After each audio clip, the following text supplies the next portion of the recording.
Page 43, Calypso Carnival.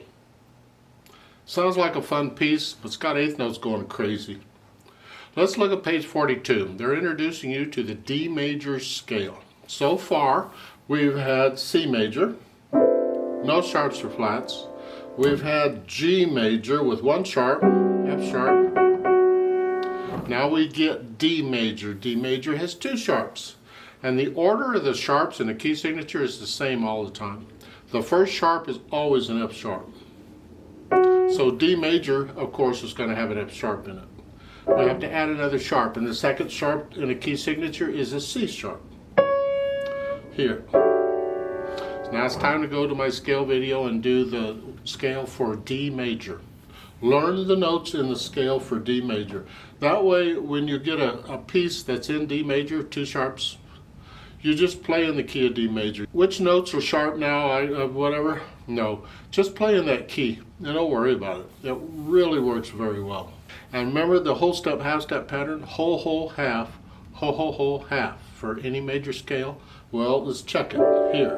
Start here, or any D, it doesn't matter. Whole, whole, half, whole, whole, whole, half. Whole, whole, half, whole, whole, whole, half. Yeah. That's D major scale for you. They do give the fingering at the bottom of the page, but I still prefer that you do it the way I present it in the scale video, with the accents and the wrist and the whole bit. The trill exercise. Now let's talk this carnival here. I'll look it over, it's a page long, and that's got repeats on it. It's a page of music. Treble, bass, clef, two sharps in the key signature. We are in the key of D major. And you think, okay, a D major key, well, the one chord or the main chord is every other note in the scale. So that is a one chord in D major or a D chord. And you look at the last and you got these. We're not using the A, but nevertheless, those are the notes in a D chord, so it helps to reinforce. We're ending on the one chord. And it's in D major. And the 4/4 time and a pickup beat. So right hand first, I want to connect all these I can with the fingers. They're saying we're starting here, and that's fine. We're kind of in this position. The thumb is down here. And it's 4 and 1. 4 and 1 and 2. Now thumb comes up. And then you reach up, not all the way up, just almost here. Here. So the end of the first line. 1 and 2 and 3 and. So you lift up on the end of 3, it's tight. If I didn't have the tie in there, it'd be, that's what the notes are. 1 and 2 and 3 and 4 and. But you tie it, you hang on to it. 1 and then reach up, and then now D major scale going down. 1 and 2. Cross over for one note. And we're back to this piece. And we do that again. That's it. You got it. Except the last measure. Here, I recommend for the last note, you just reach up and do a 2/5.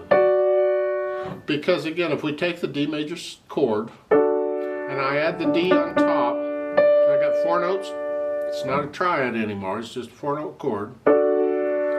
That's it, and that's the fingering for it. So I'm not using the A, but that's what I'm going to use. So it's just a 1 and then reach up 2.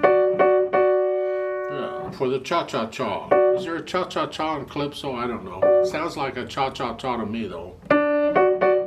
Okay, left hand. They're starting third here. I guess we're kind of in this position, sort of. So it's a 1, 2, 3.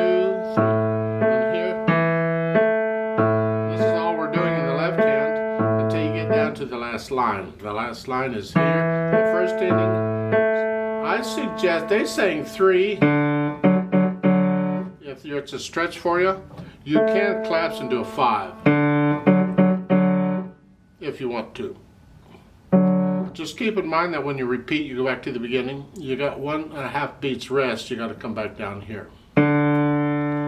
Or if your head's big enough, you can just stay there. And then the first ending at the bottom, just stay there. And then when you repeat, you're still there. Now, in the second ending, you just have this. It doesn't matter what finger you play. Just play, because you're stretched out. Here, if you want to just use third finger, that's fine. You can collapse the hand once you do that. You'll have to stay spread out, is what I'm saying. We only stay spread out because we still need these notes. We don't need them anymore. We're done. Okay, put the hands together, and I'll hesitate, but that's okay right now. Here, here, here, and then here, and then here. Got an E here. And lift up here and go. Let's look at this end of the first line again. It's 1 and 2 and 3 and. Because they're doing this kind of a thing.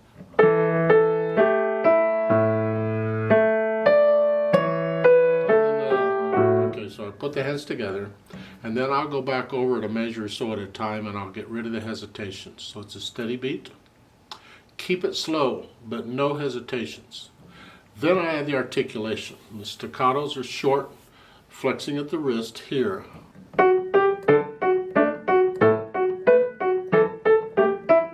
There's a note there at the end of the first line between the stabs. Both hands staccato throughout. In other words, they're just telling you play everything staccato, all of it. Actually, if you wanted to, on these tied eighth notes, like at the end of the first line, the tied eighth notes, you could hold that one note out just for some contrast. Same thing in the second line. You could hold that note if you wanted to. It provides, well, try it both ways. The first line was staccato all the way through.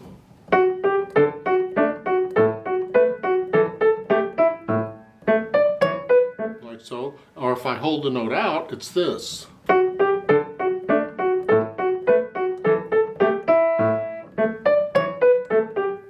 It just provides a little bit of contrast to the one note when you hold it out. It's interpretation. It's up to you. Once you learn it, well, it's up to your teacher, but I would try it both ways. I kind of like it held out. However, for this lesson, I'm going to go ahead and do it staccato because it says to, so okay, fine.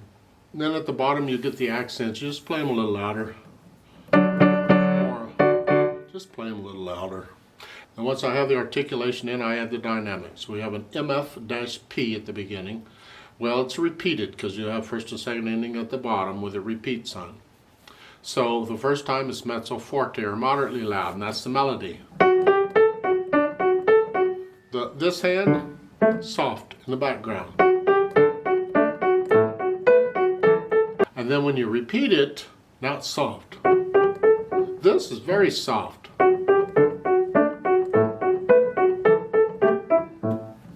At the end of the first line, it's loud. And it's loud both times. Because it doesn't say anything, you don't get two dynamics there. It's loud both times. Loud in the right hand, that is. And then at the end of the second line, you come down. Yeah, loud, come down a little. Now, then you're ready for the third line. At the end of the third line, you're loud again. And at the end, you're very loud. I don't think you need very loud fortissimo with accents. That just makes them super loud. Just very loud is good enough. And then the speed. Well, how fast can you play that accurately? That's going to be your speed. It's not fast, it's just somewhere in the middle, but it's the overall feel of it. Because 1, 2, 3, 4, 1, 1, 2.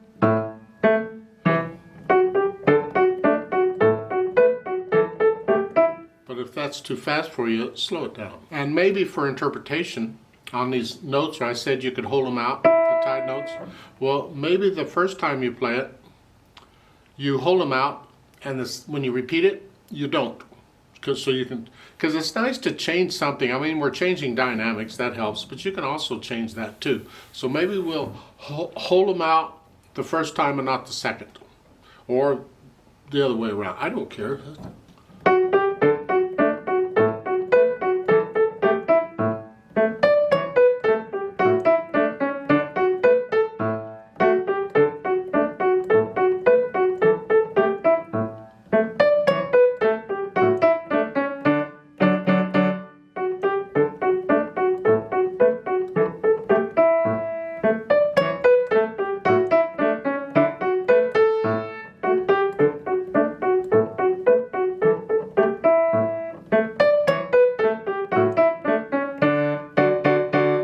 Something like that, I guess. I don't know. Remember the natural accents? 1, 2, 3, 4. Go to here. Go to here. Accent that syncopated note.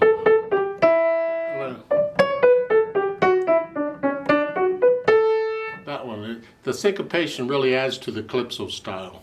Let's play this together very slowly and check the notes and the rhythms. And I'm not doing the dynamics, or don't do louds and softs. I will do the staccatos and we'll do the repeats. So I'll give us 3 counts because we come in on beat 4. Now because there's 8th notes all over, I put the metronome on 8th notes. So it's beating 8th note, this. That's how fast we're going to go, but I'm going to give us 3 quarter note counts to come in. 1 and ready and go and.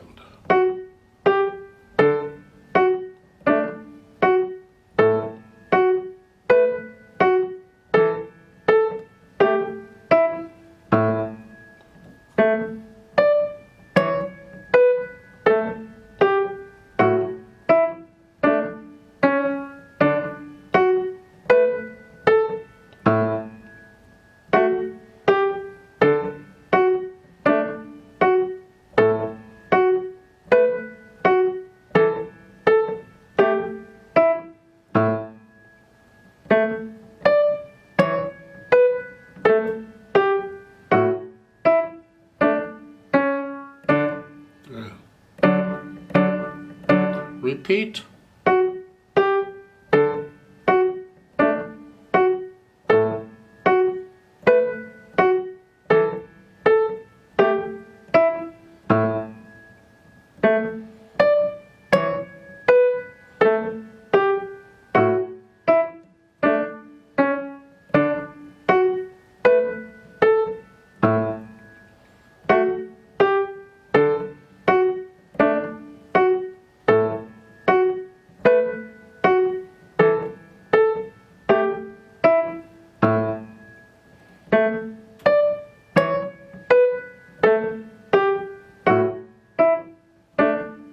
Second ending.